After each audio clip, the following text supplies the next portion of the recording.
I posted a video a few years ago about moving my giant jointer into my basement workshop, there was a lot of concern about how I would ever get it out if I were to move. Well, guess what? We're moving.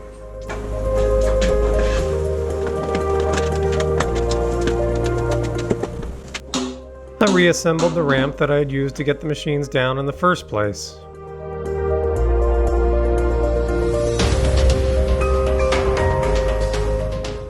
And then made some upgrades to the sled, including new wheels, which I quickly discovered wouldn't clear the top step. To address this, I built a ski jump of sorts and attached this to the top of the ramp, which allowed the wheels to clear easily.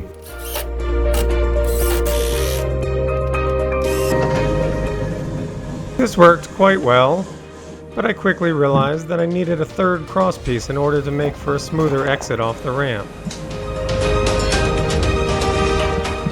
For mechanical advantage, I used a Harbor Freight boat winch, routed through a snatch block hanging from the crane bow, which directed the force down the ramp. For the first test load, I used the relatively light DeWalt 735 planer. This went okay, but I made some pretty big mistakes, including taking down the snatch block too early, which redirected the forces directly into the ramp rather than up them. This misdirection of force could have ended in a disaster, but fortunately I was pretty lucky.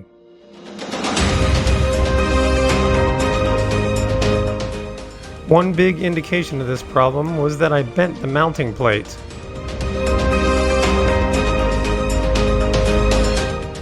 To try and decrease some of the friction, I pulled out a 10-year-old can of Pam and sprayed the rails with it. My next test pool went pretty well, but there was still a lot of room for improvement.